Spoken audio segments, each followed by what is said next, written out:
Shalom, praise the Lord. आप सभी को जय मसीह की। मैं परमेश्वर का धन्यवाद देता हूँ आज की सुबह दिखाने के लिए। एक और दिन परमेश्वर ने हम सबके जीवन में जोड़ दिया है। हम परमेश्वर को कोटि कोटि धन्यवाद दें। एक नई जानकारी लेकर मैं आज आपके सम्मुख उपस्थित हुआ हूँ। मैं सबसे पहले आप सभी का धन्यवाद देता हूँ कि जो सेला के विषय में मैंने बताया था, बहुत से लोगों ने उसे देखा, सुना और बात को समझा है। मुझे कॉल करके बातचीत की है और मैसेजेस किए हैं मुझे व्हाट्सएप पर, तो मैं उनका हृदय से धन्यवादी हूँ। लेकिन कुछ लोग हैं जो थोड़ा सा परेशान हैं। मैं दो लोगों के नाम आपको बताना चाहता हूँ। एक है कोई जुत्ता खान, उनका ये मैसेज मैंने यहाँ डाला है, देखिए क्या लिख रहे हैं ये। और दूसरे हैं जोसफ जॉन, इनका मैसेज भी देखिए, ये क्या लिख रहे हैं। ये लिख रहे हैं मैं फालतू बोलता हूँ। तो जब तक मैं एक पृष्ठभूमि तैयार नहीं करूँगा तो आपको समझाऊंगा कैसे। एकदम से मैं बता दूं और फिर मैं चला जाऊं, 5 मिनट में वीडियो ख़त्म कर दूं, उससे कोई फ़ायदा नहीं है। मेरा तरीका है कि जो बात मैं समझा रहा हूं आपके दिमाग में अच्छी तरह से चली जाए और वो कभी आप भूलें नहीं। इसीलिए मुझे थोड़ा सा प्लेटफॉर्म बनाना पड़ता है ताकि वो बात आपको अच्छी तरह से मैं चारों तरफ से समझा सकूं। तो कुछ लोग परेशान हैं, ये भाई लोग परेशान हैं, तो मैं क्षमा चाहता हूं ब्रदर, अगर आपको मेरे ज़्यादा बोलने से परेशानी हो रही है तो मैं आपसे माफ़ी चाहता हूँ। लेकिन जो मेरा तरीका है वो मैं उसी तरह से मैं यहाँ पर मैं बताऊँगा। तो आज का जो संदेश है वो बहुत महत्वपूर्ण है। आज मैं लिव्यातान के बारे में आपको बताऊँगा। बाइबल में एक जानवर का जिक्र आया है जिसका नाम है लिव्यातान। ये क्या है? इसका जिक्र हम अय्यूब की पुस्तक में पढ़ते हैं। अय्यूब की पुस्तक में सबसे पहले पढ़ते हैं और उसके बाद हम कई और जगह, 3-4 जगह और इसका जिक्र है, जैसे आमिया भजन संहिता में, तो भी मैं आपको बताऊंगा। लेकिन आज बड़ी गहराई से इस बात को जानेंगे कि लिव्यातान क्या चीज़ है। अय्यूब 41 अध्याय में पहली आयत में इसका जिक्र है। तो इस अद्भुत संदेश को सुनिए और इस महत्वपूर्ण जानकारी को हासिल कीजिए। और यदि आपके सामने भी कोई शब्द ऐसे आते हैं जो आप जानना चाहते हैं बाइबल से, तो मुझे ज़रूर मैसेज कीजिए, कमेंट्स में लिख दीजिए। मैं उसे नोट करके उसको एक ना एक दिन उसका वीडियो ज़रूर बनाकर आपके सम्मुख पेश करूँगा। और अभी भजन संहिता 119 में एक भाई हैं, जॉन भाई, उन्होंने लिखा है कि उसके जो इसमें आलेफ काफ वगैरह लिखा है उसके बारे में बताएं। तो आने वाले दिनों में उस पर मैं एक वीडियो बनाने जा रहा हूं, तो तैयार रहिएगा उसे देखने के लिए। लेकिन आज हम देखेंगे लिव्यातान के बारे में। मैं पास्टर राज मैसी आपके सम्मुख उपस्थित हूँ एक नए संदेश के साथ। और आपने देखना शुरू किया मेरा यूट्यूब चैनल जिसका नाम है ब्रदर राज मैसी। यदि अभी तक आपने मेरे चैनल को सब्सक्राइब नहीं किया है तो अभी सब्सक्राइब कर लीजिए, बेल आइकन को दबाइए ताकि नोटिफिकेशन आपके पास पहुंचे। नया वीडियो, नई जानकारी बिना व्यवधान, बिना रुकावट आपके पास पहुंच जाए। मेरे वीडियोस को लाइक कीजिए, शेयर कीजिए और कमेंट्स बॉक्स में आकर मुझसे ज़रूर बातचीत कीजिए। Praise the Lord. True purse में आज का जो सवाल है वो है आपको बताना, शालेम का राजा कौन था? शालेम का राजा कौन था? जानते हैं तो कमेंट्स में लिख दीजिए, नहीं तो डिस्क्रिप्शन में आपको इस सवाल का जवाब मिल जाएगा। और यदि आप हमारे बाइबल स्कूल से 1 साल का कॉरेस्पॉन्डेंस कोर्स करना चाहते हैं, BBS कोर्स है, बेसिक बाइबल स्टडी, तो इस नंबर पर मुझे व्हाट्सअप मैसेज करके लिखिए कि मुझे BBS कोर्स करना है। उसी समय आपको पूरी जानकारी दे दी जाएगी। मामूली सी फीस है, 1 साल का कोर्स है। जो लोग 1 हफ्ते में इतना पैसा लेते हैं, हम पूरे 1 साल का वो फीस लेते हैं, वो भी कुरियर के लिए और स्टेशनरी के लिए। अगर आप चाहते हैं तो इस नंबर पर मुझे अभी मैसेज कर दीजिए, व्हाट्सअप मैसेज कीजिए। कॉल नहीं कीजिएगा, उससे मैं जवाब नहीं दे पाऊँगा, इसलिए मैसेज कीजिए। Praise the Lord. आइए एक छोटी सी प्रार्थना करते हैं, फिर उसके बाद आज के वचन में चलेंगे। प्रभु जी, मैं धन्यवाद देता हूँ आज की सुबह दिखाने के लिए और विनती करता हूँ प्रभु, आज के वचन को भी शेयर करने में मेरी मदद सहायता कर। मेरे होठों को, मेरे दिल दिमाग को छूकर ब्लेस कर। मेरी आत्मा, मेरा शरीर तेरे ही कब्जे में रहे, ताकि बोलने वाला मनुष्य नहीं बल्कि तेरा आत्मा हो। जितने भी लोग इस वचन को देख रहे हैं, सुन रहे हैं, सब पर मैं तेरी आशीष बोलता हूँ। हर एक को आशीषित कर, हर एक की रोग बीमारी, चिंता, परेशानी को अपने सामर्थ्य नाम के द्वारा दूर कर दे। प्रभु यीशु नासरी के नाम से मांगता हूँ, आमीन। Praise the Lord. तो आइए इस संदेश में चलते हैं। संदेश है कि लिव्यातान का रहस्य क्या है, ये कौन सा जीव है, और इसके विषय में परमेश्वर ने अपने मुंह से खुद अय्यूब से बातचीत करते हुए कहा है 41 अध्याय में कि लिव्यातान जो है वो क्या चीज़ है। तो इस पर आज हम गौर करेंगे, तो बने रहें शुरू से लेकर अंत तक। तो सबसे पहले हम इस वचन को देखेंगे जहाँ पर इसका जिक्र है। अय्यूब 41 अध्याय का पहला पद लिखा है, फिर क्या तू लिव्यातान अथवा मगर को बंसी के द्वारा खींच सकता है व डोरी से उसकी जीभ दबा सकता है। अब इस वचन को अगर हम पढ़ते तो एक अजीब सी बात यहाँ पर है कि ये क्या चीज़ है, ये सोचने पर मजबूर हो जाता मनुष्य कि क्या चीज़ है। तो सबसे पहले मैं आपको बताना चाहता हूँ, लिव्यातान के बारे में बाद में बताऊंगा, बंसी किसे कहते हैं। यहाँ पर लिखा है, फिर क्या तू लिव्यातान अथवा मगर को बंसी के द्वारा खींच सकता है। बंसी के द्वारा खींच सकता है, बंसी किसे कहते हैं? बंसी कहते हैं मछली पकड़ने वाली एक छड़ी होती है। यहाँ पर मैं उसका चित्र डाल रहा हूँ, पूरा चित्र देखिए। ये बंसी है, इसे कहते हैं बंसी, यानी कि मछली पकड़ने वाली छड़ी, छड़ जिसे कहते हैं या लकड़ी जिसे कहते हैं वो है। और डोरी क्या है? मछली पकड़ने वाली डोर, तार जो होती है, तांत से बनी होती है वो, जिससे मछली पकड़ी जाती है। तो उसके विषय में लिखा है, क्या उसकी जीभ को तू दबा सकता है। तो लिव्यातान अथवा मगर, यहाँ पर मगर का जिक्र है, लेकिन इसके आगे अगर हम पढ़ेंगे तो बहुत भयंकर बातें लिखी हैं आगे। लेकिन इसके साथ एक चीज़ और मैं आपको बताना चाहता हूँ, क्योंकि हिंदी की जो बाइबल है उसमें थोड़ी सी जो है फ़र्क है इंग्लिश की बाइबल से। हम देखेंगे एक वचन, योना नबी की पुस्तक है, 1 अध्याय और उसका 17 पद।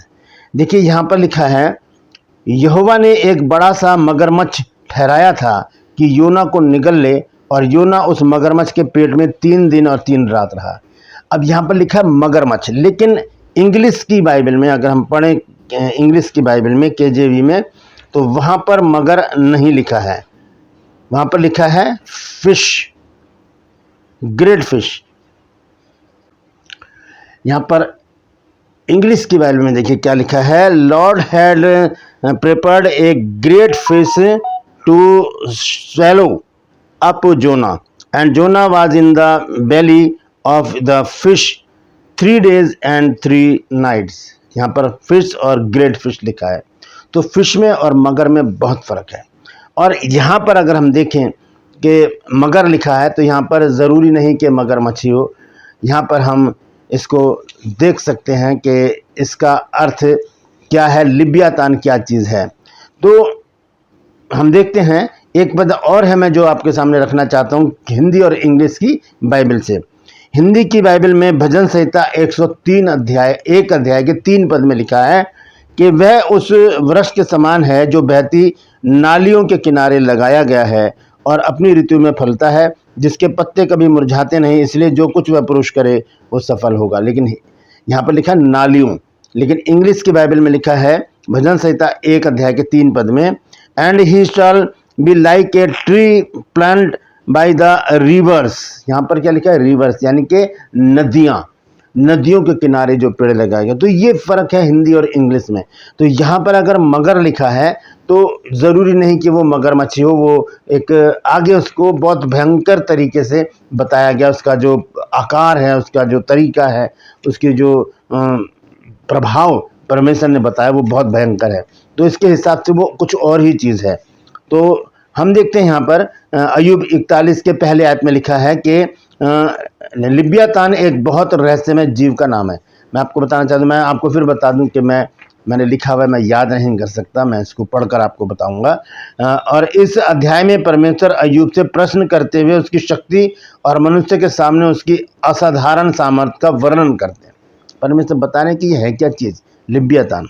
तो लिव्यातान इब्रानी शब्द है एक लिव्याथैन, लिव्याथैन इसका यहाँ से आया है। ये इसका सामान्य अर्थ है कुंडली मारने वाला या लिपटा हुआ जीव माना जाता है, कुंडली मारने वाला। ये इब्रानी भाषा का शब्द है, क्योंकि पुराना नियम तो इब्रानी भाषा में लिखा गया है। तो जैसे कि हिंदी में अगर हम पढ़े नया नियम जब हम पढ़ते हैं तो वहाँ पर एक शब्द है बपतिस्मा। बपतिस्मा पुराने नियम में नहीं है, क्योंकि बपतिस्मा जो है वो यूनानी शब्द है और पुराना नियम जो है वो इब्रानी भाषा में लिखा गया है। तो बपतिस्मा पुराना नियम में नहीं पाया जाता, नया नियम में बपतिस्मा पाया जाता है। और उसका अर्थ क्या है वो मैं आने वाले दिनों में आपको बताऊंगा, क्योंकि ये भी एक उस हमारी श्रृंखला का एक शब्द है बपतिस्मे का अर्थ। तो यहाँ पर मैं आपको कुछ बातें बताना चाहता हूँ अय्यूब 41 अध्याय में जो लिखा हुआ है। 5 बातें यहाँ पर मैं आपके सामने रखूँगा। अय्यूब 41 में उसके बारे में ऐसी बातें लिखी हैं। कैसी बातें? पहली बात क्या है, 41 के पहले पद में, उसे बंसी यानी कि मछली पकड़ने की जो छड़ी है से पकड़ना मनुष्य के लिए संभव नहीं है। बड़ा असंभव काम है कि बंसी से उसको पकड़ लें। मैंने बंसी की तस्वीर आपको दिखा दी है, उसे कहते हैं बंसी। दूसरी बात है, उसके शरीर पर मजबूत कवच या शल्क जैसे वर्णन का उसका वर्णन किया है परमेश्वर। उसका जो कवच है, उसकी जो चारों तरफ का जो खाल जिसे कहा जाता है, वो बहुत ही पावरफुल है, शक्त है, बहुत कठोर है। अय्यूब 41 की 13 से 17 पद तक हम पढ़ सकते हैं। उसके बाद 18 से 21 पद में उसका जिक्र किया है परमेश्वर ने। उसके मुंह से अग्नि और धुआं निकलने का वर्णन है, और मगरमच्छ के मुंह से तो अग्नि और धुआं निकलता नहीं है, तो ये कुछ और चीज है, ठीक है। और आगे लिखा है 10 पद में भी हम पढ़ सकते हैं इसको। वह इतना शक्तिशाली बताया गया है कि मनुष्य उसके सामने टिक नहीं सकता। 41 के 10 पद में ये परमेश्वर ने इसका वर्णन किया। और आखिर में परमेश्वर कहता है कि पृथ्वी पर उसके समान कोई और ऐसा प्राणी नहीं है। 33 आयत में, 41 अध्याय के 33 पद में, अय्यूब की पुस्तक के 41 अध्याय को 1 से 33 पद तक जब हम पढ़ते हैं तो यहाँ पर पूरा उसका विवरण परमेश्वर ने खुद अपने मुंह से किया कि वो कितना भयंकर है। हम उसको कह सकते हैं कि वो एक समुद्री दानव भी हो सकता है। क्या ये मगरमच्छ था? तो हिंदी अनुवाद में लिब्यातान अथवा मगर लिखा है। अभी मैंने आपको पढ़ के बताया है, पहली आयत में, 41 की पहली आयत में लिखा है लिब्यातान अर्थात अथवा मगर। इसलिए कई लोग उसे मगरमच्छ यानी कि क्रोकोडाइल मानते हैं। वास्तव में कई बाइबल विद्वान जो हैं अय्यूब 41 के वर्णन को विशाल मगरमच्छ से जोड़ते हैं, विशेषकर उसके कवच जैसे शरीर और शक्तिशाली जबड़ों के कारण। लेकिन एक महत्वपूर्ण बात है इस वचन में, 41 के पहले पद में कुछ विवरण साधारण मगरमच्छ से बहुत अधिक अद्भुत है, जैसे आग और धुएं का वर्णन। मगरमच्छ के मुंह से आग और धुआं नहीं निकलता, इसलिए कुछ व्याख्याकार इसे केवल प्राकृतिक मगरमच्छ ना मानकर एक अत्यंत विशाल और भयावह समुद्री जीव या समुद्री दानव इसे मानते हैं।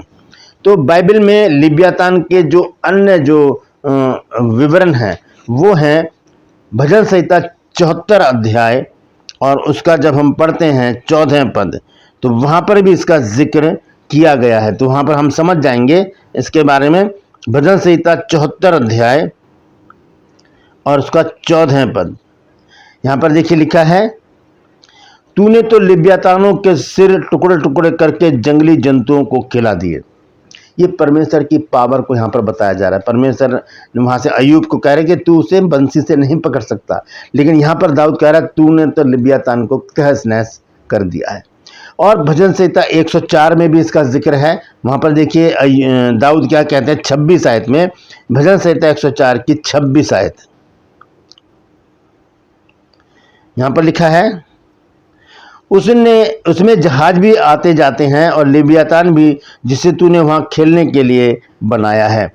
यहाँ पर लिब्यातान का जिक्र एक बार फिर से आया है। और आखिर में हम देखेंगे यशा नबी की पुस्तक, उसका 27 अध्याय और उसका पहला पद, लिखा है, उस समय यहोवा अपनी कड़ी बड़ी और पोड़ तलवार से लिब्यातान नाम वेग और टेढ़े चलने वाले सर्प को दंड देगा, और जो अजगर समुद्र में रहता है उसको भी घात करेगा। अब यहाँ पर ये बात अब आप समझ गए कि वो मगरमच्छ नहीं है, यहाँ पर लिखा है सर्प। तो एक विशालकाय एक जानवर है जो समुद्र में रहता है, जिसे हम कह सकते हैं समुद्री दानव। उसका जिक्र यहाँ पर परमेश्वर करते हैं। यहाँ पर परमेश्वर का वचन करता है, लिखा है, उस समय यहोवा अपनी कड़ी बड़ी और पोड़ मतलब धारदार तलवार से लिब्यातान नाम वेग और टेढ़े चलने वाले सर्प को दंड देगा। ये है उसका अर्थ। लिब्यातान कोई मगरमच्छ नहीं है, लिब्यातान एक समुद्री दानव है, जैसे कि हम इसे ड्रैगन कह सकते हैं। जैसे चाइना में ड्रैगन के रूप को हम देखते हैं, उसके मुंह से आग निकलती है, धुआं निकलता है। तो इसलिए लिब्यातान को सीधे सीधे शैतान कहना सही नहीं है।